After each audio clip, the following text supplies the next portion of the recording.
Salut les cinéphiles, bienvenue dans cette nouvelle vidéo de lieu de tournage. Je suis Joyce de la chaîne Les Voyageurs Cinéphiles et Yann est derrière la caméra aujourd'hui. Dans cette vidéo, je vais vous parler du film White Bird, A Wonder Story, qui est adapté d'un roman graphique de R.J. Palacio. Le film se déroule dans un petit village français durant l'occupation allemande et on y suit la jeune fille Sarah Bloom, d'origine juive, qui se lie d'amitié avec Julien Baumier. Mais je ne vais pas vous raconter tout le film puisque si vous regardez cette vidéo, eh bien vous avez forcément vu le film ou au moins lu le roman graphique. Si vous suivez nos vidéos de lieu de tournage depuis le début, vous êtes peut-être rendu compte qu'il y a souvent des villages tchèques qui sont utilisés pour représenter des villes durant la Seconde Guerre mondiale. Le village fictif français, dont on connaît finalement pas le nom, a été tourné dans deux villes tchèques, ici à Kutná-Hora et une autre ville à Svatý Jan pod Skalou. Et ce n'est pas la première fois que le cinéma américain fait ça, parce que ça a été fait déjà pour Jojo Rabbit. D'ailleurs, on a fait une vidéo lieu de tournage sur Jojo Rabbit que je vous invite à regarder. La ville de Kutná-Hora ne vous dit peut-être rien, mais peut-être que ce cadre vous rappelle quelque chose, et ce n'est pas pour rien, puisque From Hell a été tourné ici, et on voit Johnny Depp déambuler ce passage. Il y a ces statues que vous pouvez reconnaître, l'église Sainte-Barbe, qui est juste derrière moi, et ici à côté, le collège des Jésuites. Et oui, From Hell n'a pas été tourné à Londres, mais bien en République tchèque et surtout à Prague. Et on va faire une vidéo lieu de tournage sur ce film. Donc n'hésitez pas à vous abonner pour ne pas rater ça. Et d'ailleurs, si vous faites déjà partie de nos abonnés, dites-nous dans les commentaires comment vous avez trouvé notre chaîne, puisqu'on est presque sur tous les réseaux. On a un site internet, on a un podcast. Dites-nous ça dans les commentaires, on est vraiment curieux de savoir comment vous nous avez trouvé. C'est le début de l'occupation et Sarah se rend à la boulangerie pour s'acheter un pain au chocolat. Et elle passe ici. C'est complètement fou comment ils ont réussi à transformer cette petite place tchèque de la ville de Kutná-Hora en place française. On reconnaît largement la façade qui est exactement la même finalement. Mais en ajoutant des enseignes comme boulangerie ou concierge, eh bien on s'y croirait vraiment. Et j'adore le petit détail aussi de la porte de la boulangerie parce qu'il y a un rideau et je trouve que ça fait vraiment vieille France quand même.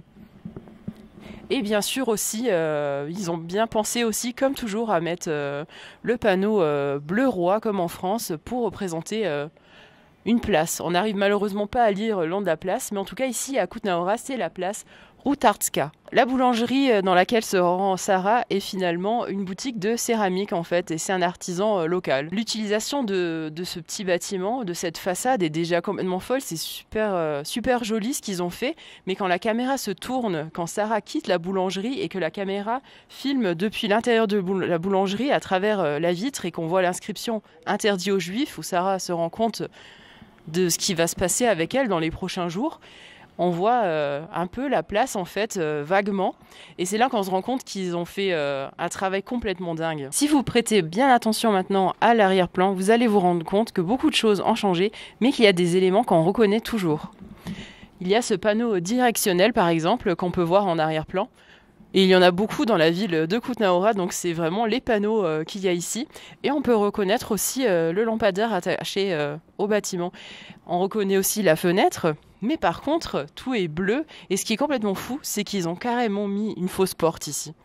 Ils ont mis une fausse porte avec une sculpture, une structure en fer forgé qui décore un peu le dessus, un petit truc à la française quoi finalement. Ma théorie est qu'ils ont voulu cacher tout simplement ce panneau électrique comme vous pouvez le voir. Mais je ne pense pas que c'était que pour ça puisque comme vous le voyez dans le plan, on ne voit que très peu l'extérieur. Ça a été filmé que à travers la porte vitrée. Et c'est fort probable qu'ils ont filmé d'autres scènes sur la place et qu'ils ne les ont finalement pas gardées.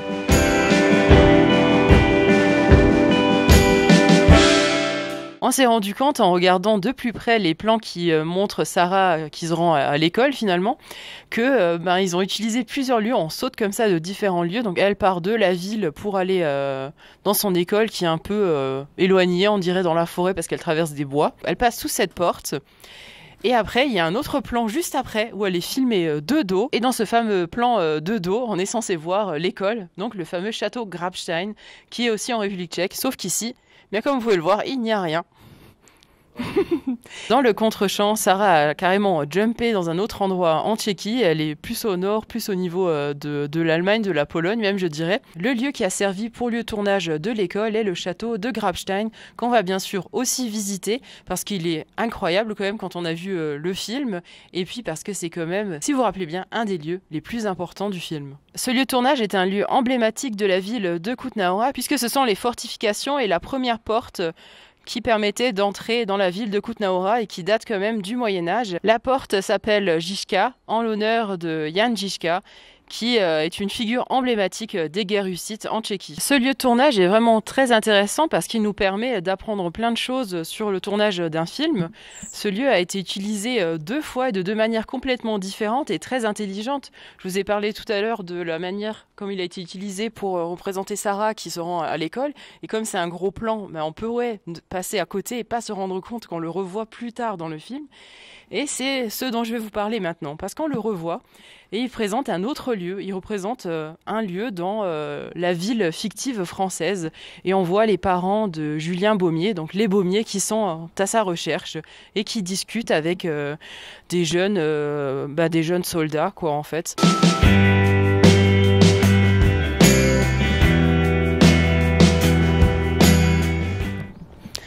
Dernier lieu de tournage à Kutná-Hora, lieu qu'on voit de nombreuses reprises dans plusieurs plans et scènes à travers le film, comme ici avec Sarah qui court avec ses amis vers le cinéma, qui est juste là-bas. Vous avez vu cette vierge, elle apparaît jamais dans le film.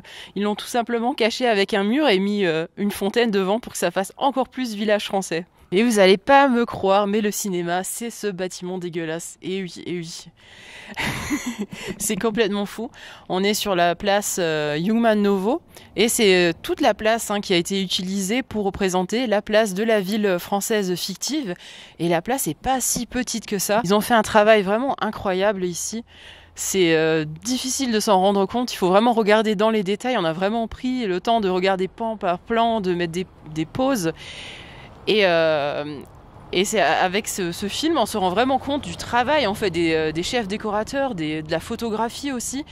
Il y a des décors physiques qui ont été modifiés et on a ajouté des éléments, on a caché des choses, mais on a aussi modifié des choses numériquement parce qu'il y a des façades entières qui changent, des façades de maisons qui ont plus de 2 étages et qui sont quand même assez grandes. Rien que pour le cinéma, le toit déjà il a été modifié. Donc je pense pas qu'ils ont rajouté un autre toit, ça a dû être fait avec l'ordi, quoi, numériquement. Et on a regardé de près, il y a encore des petits trous en fait, là où il y a le fameux balcon et le nom du cinéma, le Mer Nuit.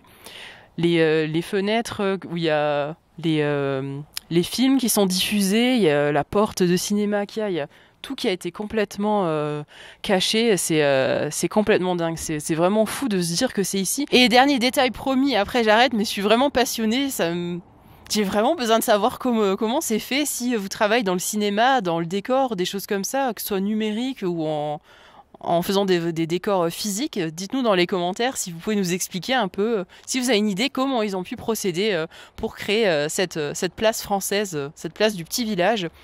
Il y a cette pension derrière moi qui est transformée complètement en café français, c'est fou. La seule chose qu'on reconnaît, c'est la porte, parce qu'il y a une petite fenêtre en haut, en demi-cercle, en demi-lune. C'est vraiment que ça qu'on reconnaît, quoi, c'est fou. Et puis j'allais oublier parce que il y a un raccord avec la deuxième ville. Souvenez-vous, au début de la vidéo, je vous ai dit que la ville fictive française a été tournée dans 2 villes tchèques, donc à Kutná-Hora et à Svatipod-Janskalu. J'espère que je me suis pas trompée, c'est vraiment compliqué comme nom de ville.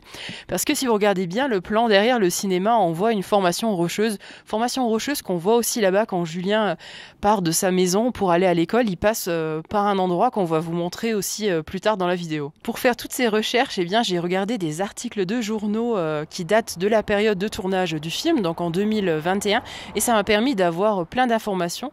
J'ai aussi pu savoir que cette pizzeria a été transformée en pharmacie française. Il y a des photos, on vous la met là dans la vidéo. Et ça n'a pas été utilisé, on l'a pas vu de près, mais ça aurait pu, et peut-être encore une fois, c'est des scènes qui ont été coupées et ça prouve vraiment que la place entière a été redécorée. Cette fois-ci, les rochers n'ont pas été ajoutés numériquement, ce sont des vrais rochers. On est à Svatipod-Janskalu, une ville vraiment incroyable qui est très petite, mais pas sans charme. Elle est à seulement 20 km de Prague. Svatý Jan pod Skalou, ça veut dire littéralement Saint-Jean sous la roche. Ce lieu est en réalité un parking, c'est vraiment dommage, c'est la deuxième fois que ça nous arrive. Si vous avez vu la vidéo de Jojo Rabbit, vous êtes aussi rendu compte, la maison dans laquelle vit Jojo, c'est un parking, c'est dommage, il y a plein de voitures et là c'est pareil. Dans le film, c'est une zone de contrôle, il y a le parti nazi qui occupe ce bâtiment qui est juste à côté et Julien en fait il passe par là et se fait arrêter dans le film. Le lieu est très reconnaissable, tout le cadre en fait, la forêt qui est juste là. En plus, on est au moment où il n'y a pas encore de feuilles sur les arbres. Le film il a été tourné en plein hiver. D'ailleurs, c'était catastrophique. Il faisait vraiment très froid. Les températures pouvaient baisser jusqu'à moins 15 degrés. Et quand on voit les joues rouges des personnages, leur buée qui sort de la bouche, c'est réel quoi. Ils ont vraiment souffert pendant le tournage. Il y a de la vraie neige. C'était vraiment pas facile comme tournage et en plus c'était en 2021 qu'il a été tourné le film. Donc souvenez-vous, en 2021, en pleine période de Covid, donc c'était extrêmement compliqué de filmer. Il fallait forcément faire des tests, porter des masques, faire attention. Ça devait vraiment pas être évident les premiers films les productions qui ont repris après la pandémie, enfin en pleine pandémie plutôt on va dire, qui ont repris quoi. D'ailleurs ce qui est aussi très drôle c'est que le casting s'est fait entièrement sur Zoom. Le réalisateur n'a rencontré les acteurs qu'au moment du tournage. Comme vous pouvez le voir derrière moi, il y a le bâtiment qui est occupé par les nazis. Ils l'ont vraiment pas du tout modifié pour le coup numériquement. Il est en mauvais état naturellement en fait. Et ils ont juste rajouté les symboles nazis et même tout le cadre en fait, le petit muret qui est ici. Dans le film, ça se passe dans un village français et qu'on est toujours en Tchéquie et ça fait vraiment ici zone occupée. En fait, ça passe franchement quand on y est, ouais, c'est dingue, c'est logique en fait. Vous vous demandez peut-être de quel type de bâtiment il s'agit. Eh bien, c'est une école supérieure religieuse catholique, on suppose. Il y a un monastère aussi à l'intérieur en fait et à côté un jardin aussi. Ce mur-là, on le voit quelques fois dans le film, au moins 2 fois d'après mes souvenirs, parce que Julien passe par là pour se rendre en ville, pour se rendre au cinéma Mer Nuit, et il passe aussi par là avant de se faire arrêter par les nazis. Souvenez-vous si vous avez vu le film. Et c'est vraiment drôle parce que le mur, on le reconnaît bien parce qu'il y a des éléments qu'ils ont effacés numériquement, mais qu'on voit quand même. Donc là, la petite craquelure là dans le mur, elle est restée, ça ils l'ont laissé. Mais plus loin, au début de la scène, dans comment dire, oui, dans la courbe, mais un peu plus loin dans la courbe du mur, on voit des lettres qui sont effacées, mais on voit rapidement encore des formes. Il y a des cœurs, et puis là, cette craquelure là en fait où on voit les briques aussi, celle-là on la voit vraiment bien. Et puis on voit aussi comme des petits carrés bizarres qui restent parce qu'ils ont supprimé les symboles de randonnée en fait.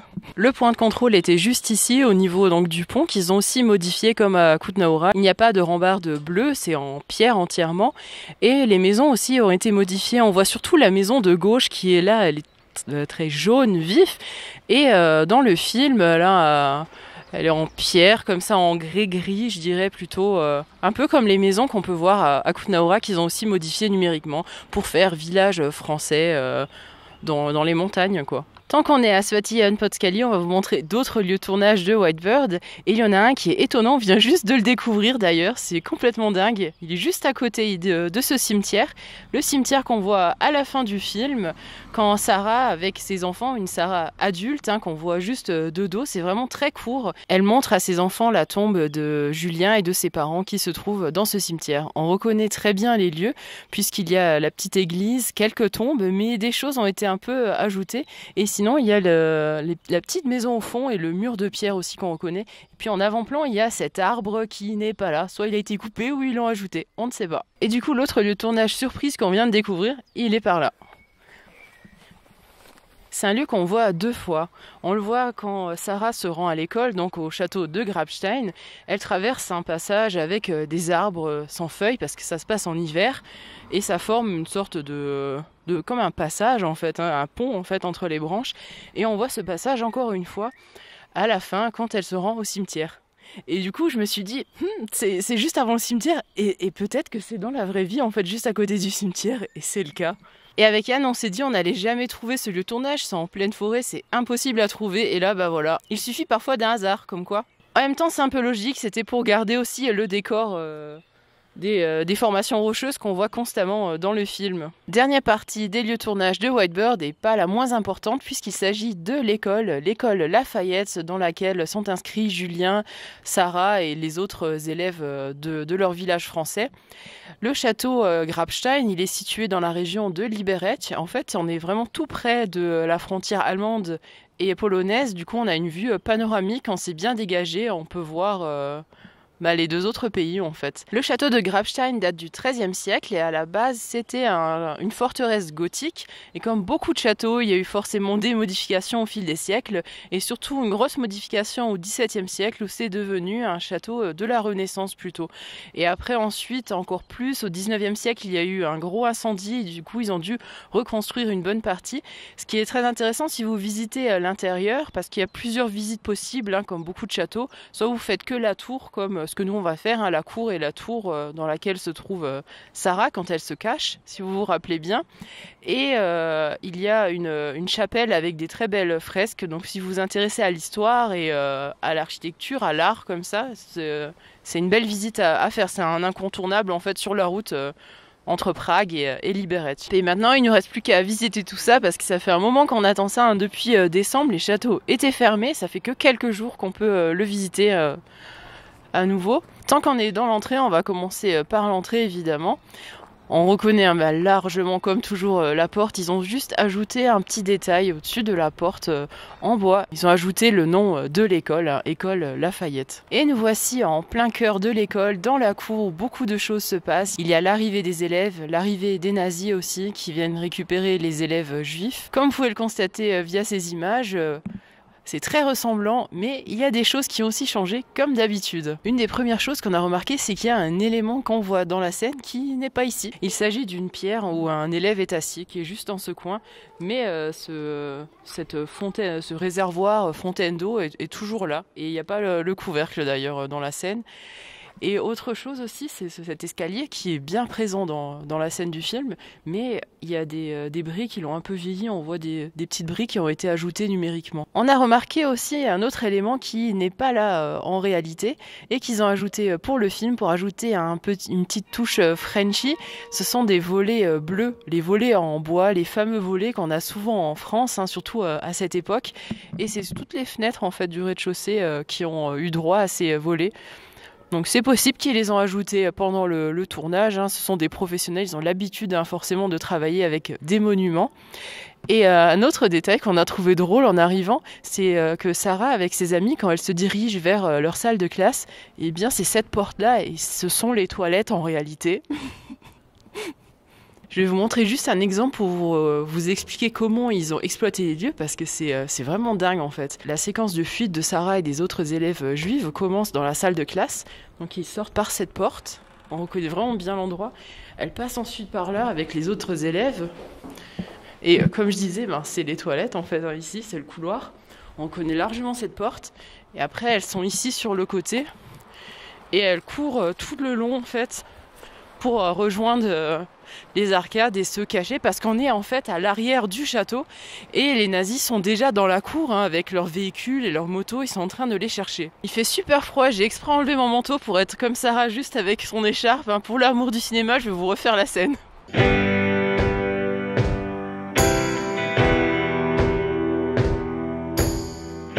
Dans sa fuite, Sarah finit dans cette tour où on est actuellement, où elle se piège elle-même finalement parce qu'il n'y a pas d'autre issue. On a fait tout le tour.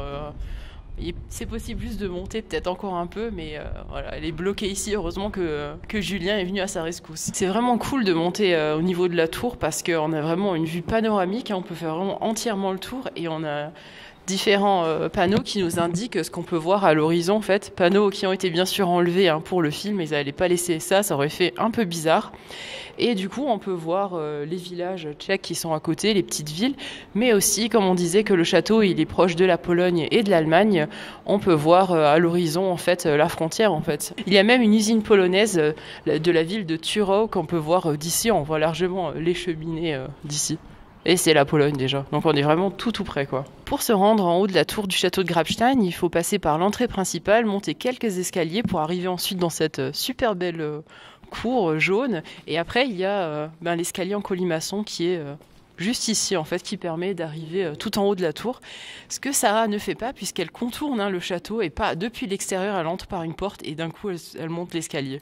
En faisant le tour du château, on a trouvé un autre lieu de tournage, et c'est quand Sarah, elle retourne dans le château, elle rejoint la tour. Je vous avais donc dit qu'il faut passer par l'intérieur du château, et elle, en fait, elle longe ici, elle remonte, et là, vous voyez cette porte, il n'y a pas d'escalier, mais dans le film, il y a un escalier, elle monte par le côté, en fait. Là, il n'y en a pas. Est-ce qu'ils l'ont ajouté pour le film? Est-ce qu'il a été détruit? On ne sait pas. En tout cas, la porte, elle est comme suspendue dans le vide. Il faut grimper pour entrer, ou si vous sortez, vous tombez. Il n'y a rien. Si vous nous suivez depuis le début, vous savez peut-être qu'on est au pavé près, et cette fois, on est au bout de bois près, ou au tronc près. On cherchait où Sarah se cachait en contrebas dans la scène où elle est derrière un gros tas de bois. On savait juste un peu l'angle par rapport au château. On voit une tour qu'on repère facilement. Et regardez ce qu'on a trouvé. Il y a bien un emplacement pour du bois. Il est certes plus petit, il a été forcément agrandi pour le film, évidemment. Et c'est bien ici qu'elle court, en fait. Elle part dans cette direction alors que c'est plus simple de monter. Mais bon, ça faisait plus cool, je pense, de filmer vers là. Et du coup, elle retourne au château pour monter dans la tour. Vous l'avez peut-être déjà vu sur notre chaîne, on a fait plusieurs lots de tournage. On a eu la chance d'aller aux États-Unis, de visiter les lieux de tournage de La La Land à Los Angeles, ou le quartier de E.T., c'était vraiment super excitant, ou encore le lycée de Buffy, ça fait partie vraiment du top 3 en fait des lieux qu'on a le plus apprécié. Mais là, c'est vraiment différent ce film-là, même si on l'a vu qu'une fois, qu'il n'est pas culte pour nous. C'est le fait que tout a vraiment une logique, et la manière comment les lieux ont été utilisés, c'est vraiment très intéressant quand on se retrouve sur place. Et là, pour le château, vraiment, parce que la séquence où les nazis arrivent pour venir chercher les élèves juifs, elle est assez longue en fait, et on peut faire entièrement le parcours, c'est complètement fou. Il y a juste des salles de classe où on peut pas aller, et on pense que c'est l'école, la fameuse école supérieure religieuse, privée, qui est à Swati Potskalu. On suppose qu'ils ont filmé à l'intérieur, parce qu'à un moment on voit aussi une cour avec des marionnettes, et c'est fort probable que c'était là-bas. La cour ici est beaucoup plus petite, et l'architecture est aussi très différente. Mais là, la scène, en fait, quand les élèves dévalent la pente et que Sarah part vraiment par la droite, on peut la faire entièrement jusqu'à ce qu'elle jusqu'à ce qu'elle aille vers la porte pour aller vers la tour, même si on sait maintenant que c'est pas la bonne porte. Merci d'avoir regardé cette vidéo jusqu'au bout, j'espère qu'elle vous a plu. N'hésitez pas à nous le dire dans les commentaires. Est-ce que vous avez aimé White Bird? Nous, personnellement, on a adoré ce film, il est vraiment très beau. Il transmet un message de tolérance universelle et intemporelle. Si le tournage vous intéresse et que vous êtes curieux comme nous, on vous invite à regarder nos autres vidéos, parce qu'on commence à en avoir pas mal. On a prévu d'en tourner d'autres aussi au fil de l'année, et comme on vous l'a déjà dit, une des prochaines, ça sera A Real Pain qu'on va tourner en Pologne. On a vraiment très hâte de visiter ces lieux de tournage parce qu'on a beaucoup aimé ce film de Jesse Eisenberg. Et je vous dis à bientôt pour de nouveaux lieux de tournage.